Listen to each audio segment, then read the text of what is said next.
Meus irmãos, nós estamos falando com Deus a respeito do ano de 2012. Temos orado ao Senhor nosso Deus. E pastor Rafael Peixoto, lá de Itaocara, essa semana conversando comigo no telefone, ele falou assim: olha, eu ouvi o senhor falar sobre as promessas da oração, e o senhor estava falando daquele irmão aos 87 anos, que o senhor estava lá naquele tempo, e com 82, tá, e hoje é a ovelha dele lá. E eu disse: que coisa boa, né? Só que tem que tomar cuidado com o que fala aqui, né? Bastante, né? Porque o povo está assistindo a gente que não é brincadeira por aí afora, né, Alex? Não? Então tem que tomar bastante cuidado. Mas que Deus abençoe, né, rica e abundantemente todos os pastores, irmãos, amigos que assistem a gente, assistem o culto da Primeira Igreja Batista. Vamos então ler a palavra de Deus, 2 Coríntios capítulo 1. E por que nós acreditamos na resposta da oração? Olha, na verdade, o que é a oração, se não a busca do favor de Deus? A adoração é um reconhecimento da presença de Deus. O louvor é um reconhecimento da grandeza de Deus. Nós o adoramos porque reconhecemos, Ele é o único Deus. Então nós adoramos a Deus, nos prostramos diante dEle, porque a Bíblia diz que do Senhor é a terra, a sua plenitude, o mundo e aqueles que nele habitam. Então Ele é o dono de todas as coisas.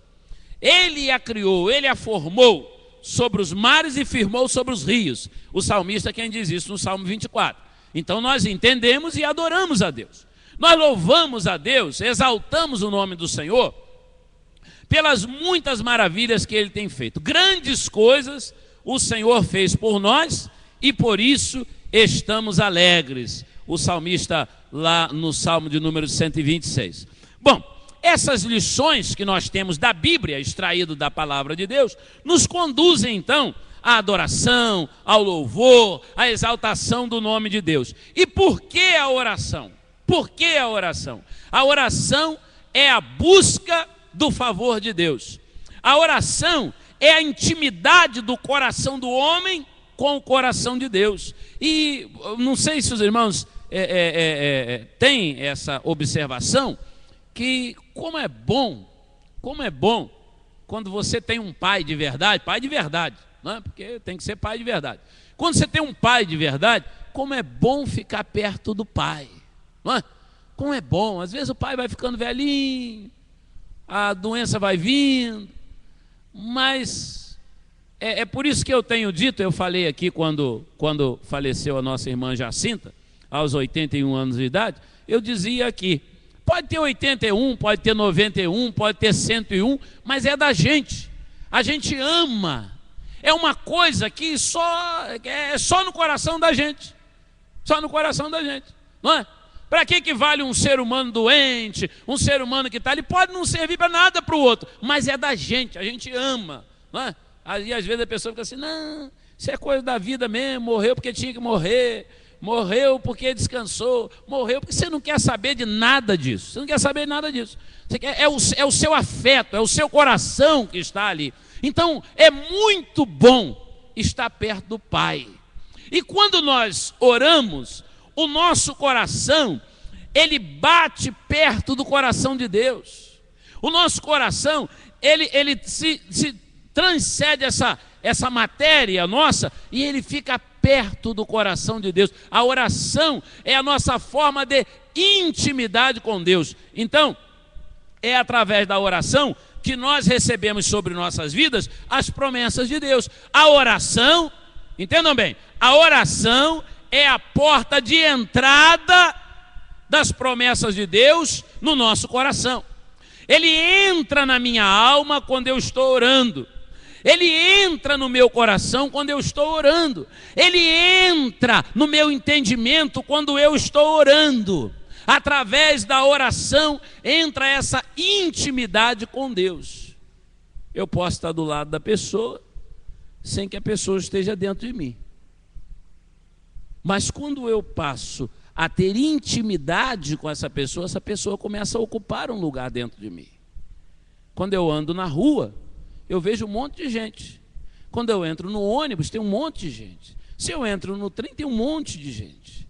Mas a partir do momento que eu começo a me relacionar com essas pessoas começam a fazer parte da minha vida. Com Deus não é diferente. Se eu me relaciono com Deus, eu começo a ter mais de Deus dentro de mim. E quanto mais de Deus eu tiver dentro de mim, menos do humano, do carnal, do espírito mal, do ranço, do ódio, do rancor. Quanto mais de Deus eu tiver. E como que eu vou a essa intimidade com Deus? A oração. O meu acesso às promessas de Deus. Então leia comigo 1 Coríntios 1, verso 20. 1 Coríntios capítulo 1, verso 20. 2 Coríntios capítulo 1, verso 20. Leiam comigo ali. Porque todas quantas promessas há de Deus, são nele sim, e por ele o amém, para a glória de Deus, por nós. Olha que coisa extraordinária, que verdade extraordinária, que o apóstolo São Paulo nos elucidou. Ele está dizendo para nós o seguinte: as promessas de Deus são confirmadas no próprio Deus. Então veja só, não tem como uma promessa de Deus dar errado, porque ela é confirmada no próprio Deus. Bom, e outra coisa, as promessas de Deus, elas são bênçãos para a minha vida, mas na verdade, elas foram escritas na Bíblia para a glória não do homem que ora, para a glória não do pastor que ministra a palavra. Elas foram escritas para a glória do próprio Deus. Olha que coisa extraordinária, irmãos. Coisa extraordinária. Então, eu não preciso vender a bênção de Deus para você, porque ela não é para ser vendida. Eu não preciso tentar criar subterfúgios para a bênção de Deus, porque a bênção de Deus na sua vida, ela já tem um propósito. Qual é o propósito da bênção de Deus? É glorificar o nome do próprio Deus. Presta atenção, porque todas quantas promessas há de Deus, são nele o sim, quer dizer, a afirmação, e por ele o amém, a reafirmação, e são para a glória do próprio Deus. E aí a gente vai entender quem somos nós então nesse processo entre a oração e a bênção. Quem sou eu? Quem é você? Nós somos meramente um instrumento da graça de Deus para que as pessoas vejam em nós que Deus existe. Você não é abençoado, preste atenção, você não é abençoado a não ser para que as pessoas entendam a glória de Deus. Daí quando os discípulos perguntaram a Jesus: Senhor, esse moço cego que está aí, quem pecou para que ele ficasse assim? Aí Jesus, para que ele nascesse assim. Aí Jesus disse, né? E eles perguntaram: foi ele ou seus pais? Jesus disse: nem ele nem os pais. Esse moço, isso aí é um negócio diferente, isso aí é um problema diferente. Esse moço está aí para a glória de Deus. Então a verdade é a seguinte: não adiantava fazer cirurgia naquele moço, não adiantava levar aquele moço lá para passar água benzida nele, não adiantava botar sal grosso em cima daquele moço, porque aquele moço estava preparado para o momento da manifestação de Jesus, para a glória de Deus. Você está entendendo? Só ia acontecer como aconteceu quando Jesus chegasse. Não adiantava ninguém sapatear, espernear, eu expulso essa cegueira, não ia sair de jeito nenhum. Porque aquilo ali estava designado para glorificar o nome de Deus. Então, às vezes há algumas circunstâncias, algumas situações, mas pastor, por que não se resolve esse problema aqui agora?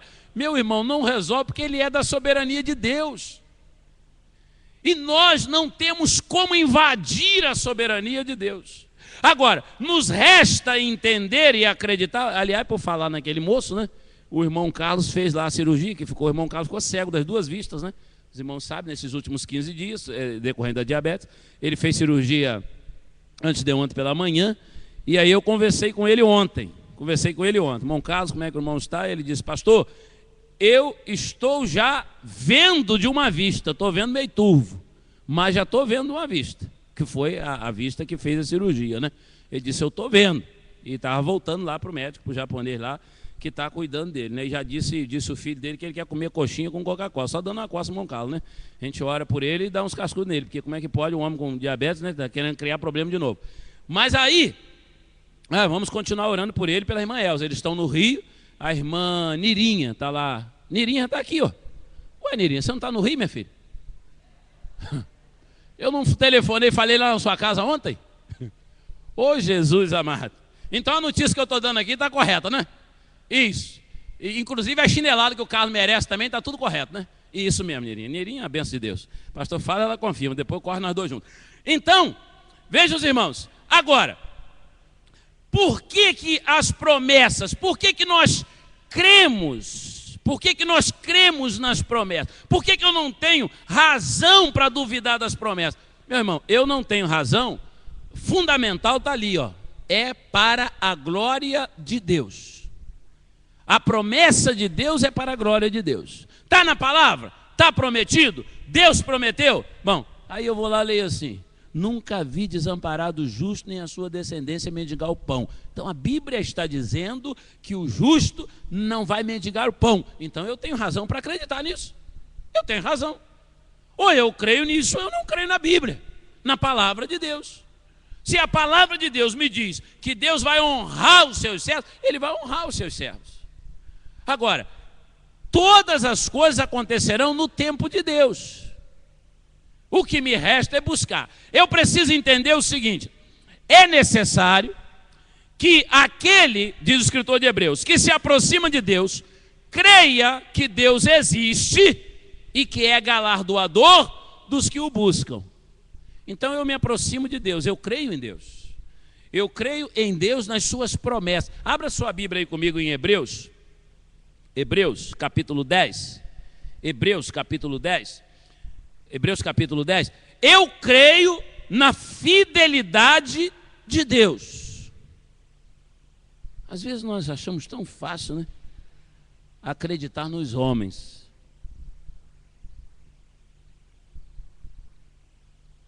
Ó,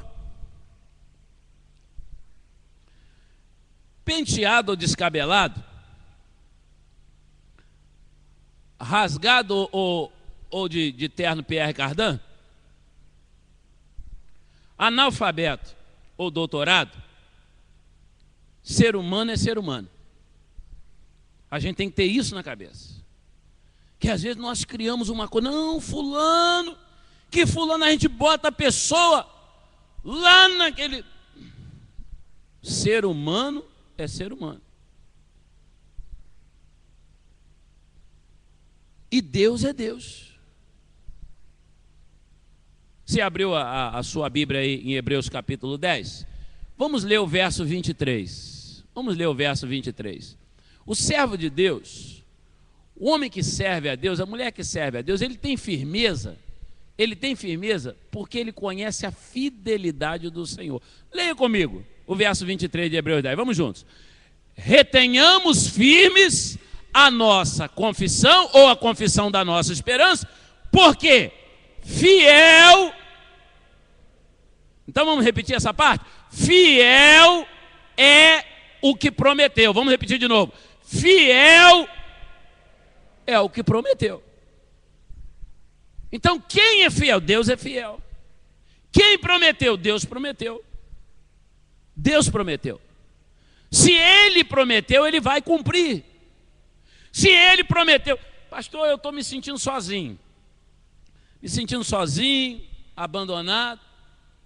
Solidão é uma manifestação natural do ser humano. Você sentir solidão, não é? Você sente solidão, até no meio de uma multidão você sente solidão às vezes. Você se sente só, não é? O salmista disse lá: ninguém cuidou da minha alma. E tem uns momentos na vida da gente, se os irmãos já observaram, tem uns momentos na vida da gente que as pessoas que eram para estar perto, elas desaparecem. Tem umas coisas assim, tem umas horas na vida da gente que parece que aquilo já estava preparado para você passar ali sozinho, uma hora de solidão. Você se sente só, se sente angustiado, às vezes você fica assim, meio sem saber como fazer, como gerenciar o problema. A solidão. Aí o Senhor Jesus vem e diz assim, lá em Mateus 28, eis que estou convosco todos os dias, até a consumação dos séculos. Olha, quando a solidão, que é uma reação humana, faz parte das minhas emoções humanas, quando ela vem tomar conta de mim, eu posso entrar na angústia, eu posso entrar na depressão, eu posso ir para o quarto escuro, eu posso ficar totalmente desprovido de autoestima, é isso mesmo, estou sozinho mesmo, ninguém gosta de mim, ninguém me ajuda, ninguém me dá um ombro, ninguém está perto de mim. Eu posso ir para esse caminho, ou eu posso invocar a promessa do Senhor sobre a minha vida. Espera aí, mas eu não estou sozinho, eu não estou sozinho. Jesus disse assim, eis que estou convosco todos os dias, até a consumação dos séculos. Então, espera aí, então eu não estou sozinho. Aí eu posso dar uma espanada na solidão e dizer, solidão, vai para lá, vai embora de mim. Pode dizer para a depressão, sai fora de mim, porque eu sei em quem tenho crido, estou certo que é poderoso para guardar o meu tesouro até o dia final. Mas isso aí vai depender do conhecimento da fidelidade de Deus. Retenhamos firmes a confissão da nossa esperança, porque fiel é o que prometeu. Amém, igreja? Então nós servimos a um Deus fiel. Meus irmãos, aí precisa entrar um fator que tem que permear a vida de todo crente, todo servo de Deus tem que ter, é determinação na fé. A pessoa tem que ser determinada. Eu tenho ouvido falar muito em determinação na fé, que dá até uma preocupação na gente, né? Agora mesmo você fica ouvindo certas coisas, né? Não, irmão, você vai lá e pula lá do alto, lá, aquela é a lei da gravidade, rapaz. Você pular de lá, você vai se quebrar ali no chão, rapaz.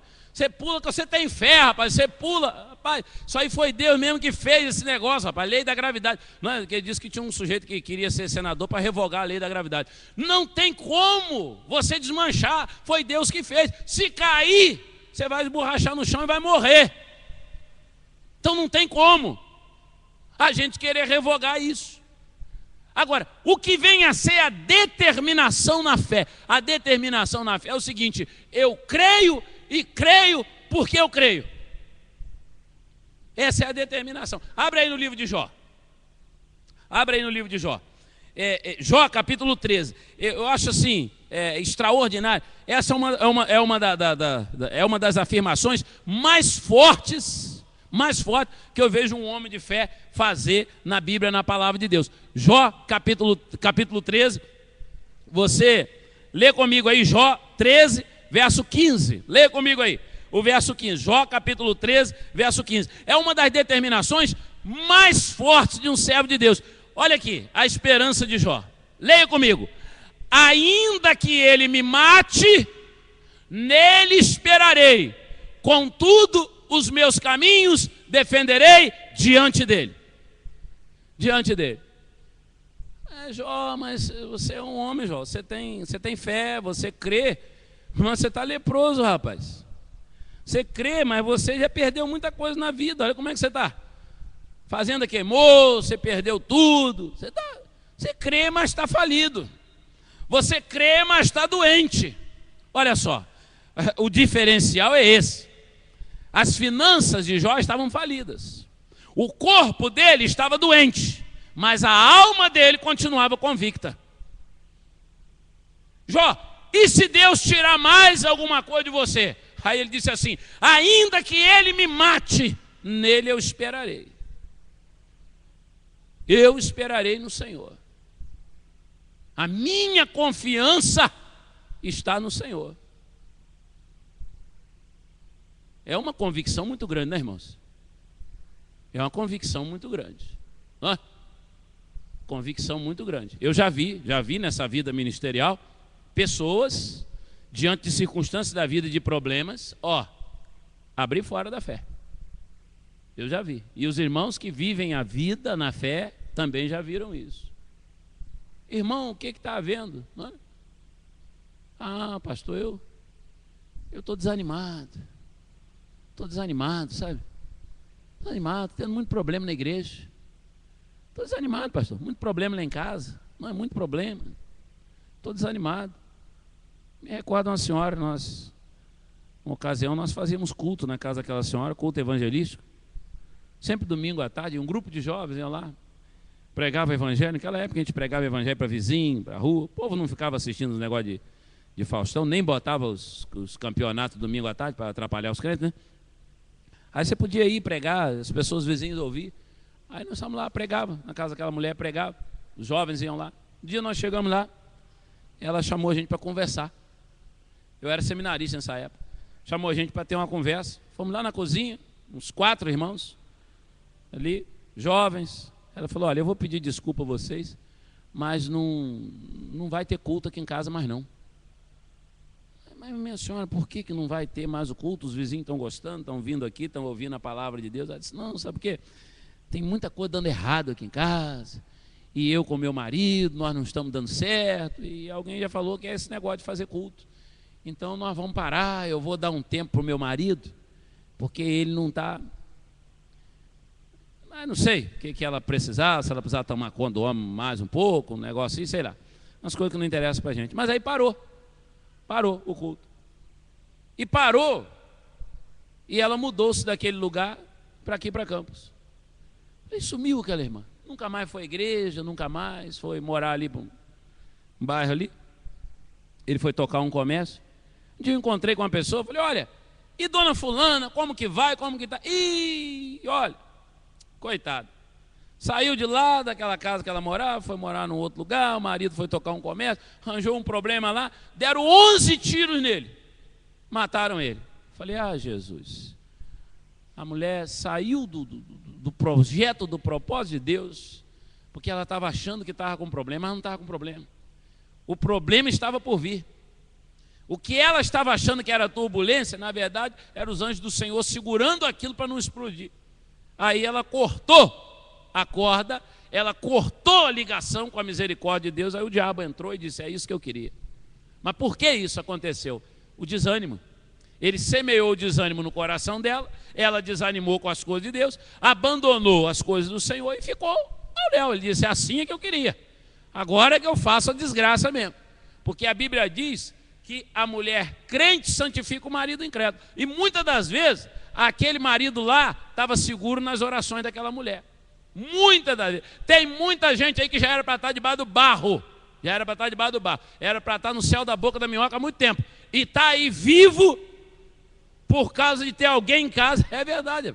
Você está fulano, foi para o céu da boca da minhoca. Não é?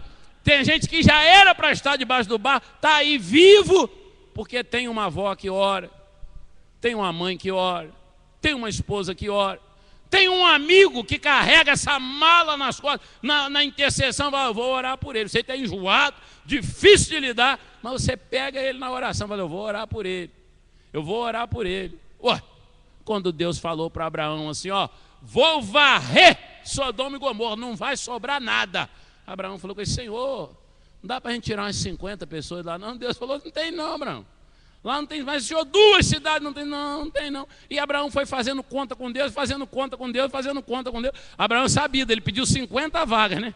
Ele pediu 50 vagas. Quando Deus falou em 5, ele falou assim, daqui para baixo, você conta a família dele para ver se não dava 5.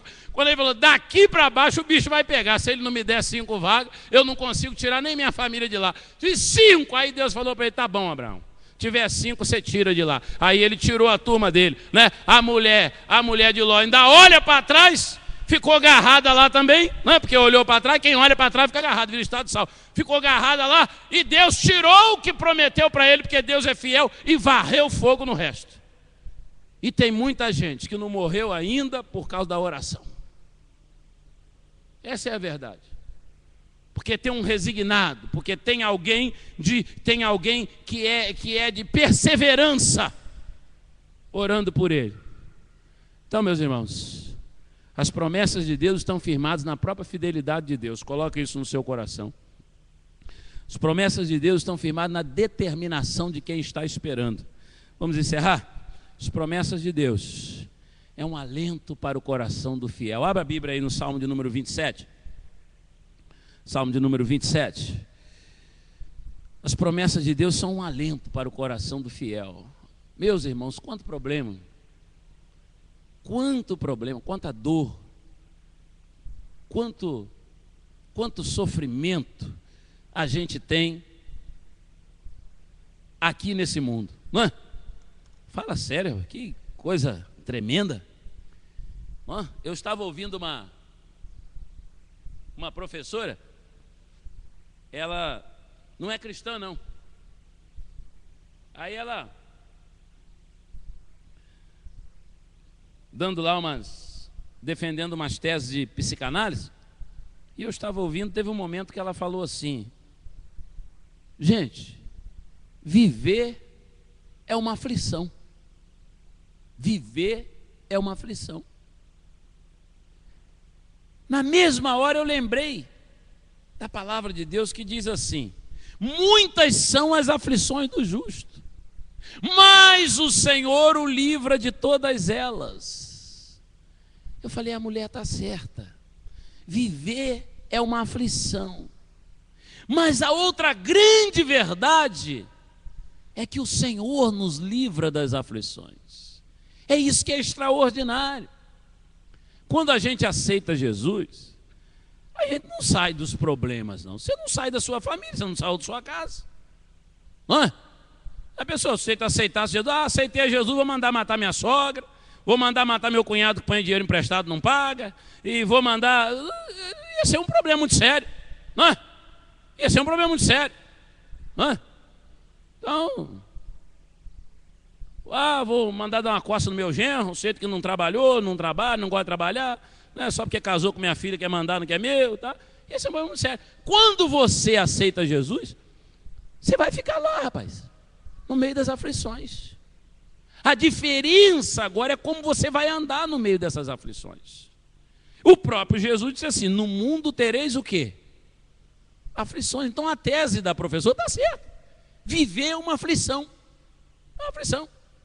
Você luta todo dia para viver e para sobreviver. Agora, uma coisa, meus irmãos, é passar a aflição com Cristo, e outra coisa é sem Cristo, não é?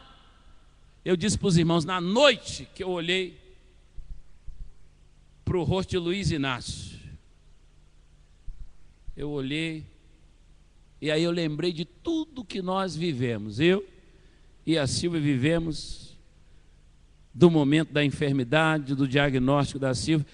Aí eu olhei para o Luiz Inácio e eu falei, meu Deus, como que está a cabeça desse homem? Está um vulcão. Como é que um homem sem Cristo,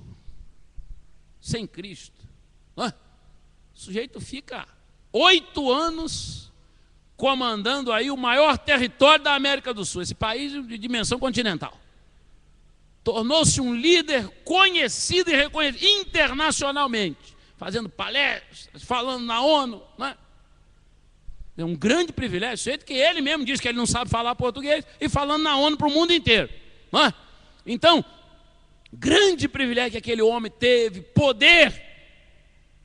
Aí o médico chega para ele agora e diz assim: olha, presidente, tem um câncer aí. Doutor, maligno. Nós vamos ter que tratar dele no mesmo trâmite de todos os outros mortais. Você já imaginou um negócio desse sem Jesus, irmão? Sem Cristo? Que angústia esse homem deve estar vivendo no profundo da alma dele, sem Cristo. O salmista no Salmo 62 diz assim: a minha alma espera somente em Deus, dele vem a minha salvação. Se nós não tivéssemos o Senhor, se nós não conhecêssemos as promessas da palavra de Deus, se nós não conhecêssemos a grande vontade de Deus para nós, ou aflição terrível seria a nossa vida, aflição infinda. É isso que se explica a quantidade de pessoas nos bares. É isso que se explica. O sujeito queria maconha, depois ele descobriu a cocaína, da cocaína ele quis o crack, do crack já vem o oxi, e ele vai embora. Ele está buscando o quê? Alívio para essa aflição terrível que é existir. E aí ele não encontra, ele vai de um lado para o outro, tentando buscar alívio para a sua aflição, a aflição da existência. Quem sou eu? De onde vim? Para onde estou indo? O que estou fazendo aqui? E chega um momento que alguns se perdem tanto que enlouquecem. É a aflição da alma. Aí vem aquele moço de Deus, filho de Jessé, pastor de ovelhas, o menor de todos eles, Davi. O Senhor é meu pastor, nada me faltará. Ele me faz deitar nos pastos verdejantes, guia-me mansamente às águas tranquilas, refrigera a minha alma. Ele branda a aflição. Guia-me pelas veredas da justiça por amor do seu nome. Ainda que eu ande pelo vale da sombra da morte, eu não temerei mal algum, porque tu estás comigo. Tua vara, teu cajado me consolam. Preparas uma mesa perante mim, na presença dos meus inimigos. Unge a minha cabeça com óleo, meu cálice transborda. Certamente que a bondade, a misericórdia me seguirão todos os dias da minha vida, e habitarei na casa do Senhor por longos dias ou para sempre. Habitarei na casa do Senhor. Meus irmãos, vamos lá para o Salmo 27. O que faz a gente crer? O que faz a gente sobreviver? O que faz a gente atravessar 2011 para 2012 com esperança? Com esperança. Se você ficar vendo, botando o seu coração muito em jornalismo, você entra em desespero. Você entra em desespero. União Europeia é uma quebradeira, coisa mais assustadora do mundo. Um monte de gente não querendo mais negociar com os Estados Unidos, que teme que o negócio está maquiado, que a coisa é pior do que se pensa. Brasil, você vê aí uns economistas de vez em quando dando as entrevistas aí, que a gente fica meio assim, né? Vamos para o Salmo 27? Abriu aí o Salmo 27? Então, leia comigo no Salmo 27, o verso 13. Salmo de número 27, o verso 13. Leia aí comigo. Pereceria, sem dúvida, se não cresse que veria os bens do Senhor na terra dos viventes. Você sabe qual é a minha paráfrase desse texto? É a seguinte: é o salmista dizendo assim: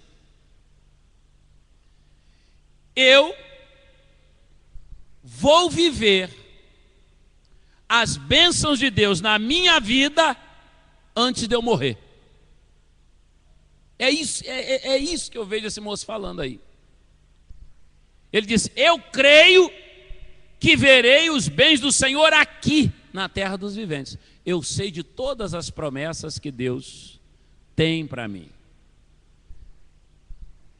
Eu sei que há um lugar extraordinário, coisas que os olhos não viram, ouvidos não ouviram, nem penetrou no coração do homem, que Deus tem preparado para aqueles que o amam.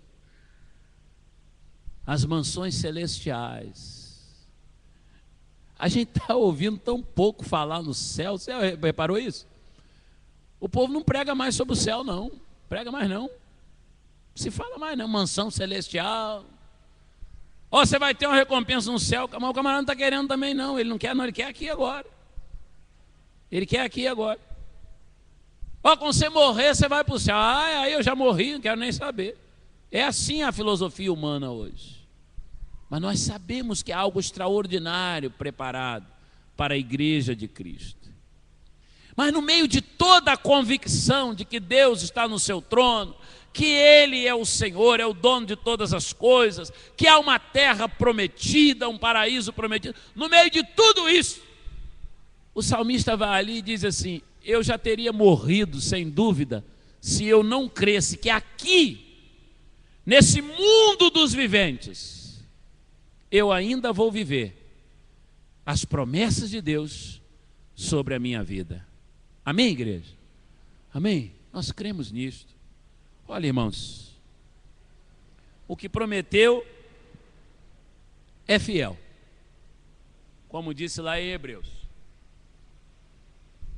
O servo é convicto no esperar, ainda que ele me mate, eu esperarei nele. E as promessas, elas são um alento para os nossos corações. Alento para o nosso coração. Promessas de Deus. Eu tenho uma promessa de Deus sobre a minha vida. Você tem uma promessa de Deus sobre a sua vida. Empenhada, de um Deus fiel. Fiel. Deus nos abençoe em nome de Jesus. Nós vamos orar. São 21 horas e 22 minutos. Nós vamos orar para o encerramento do nosso culto desta noite.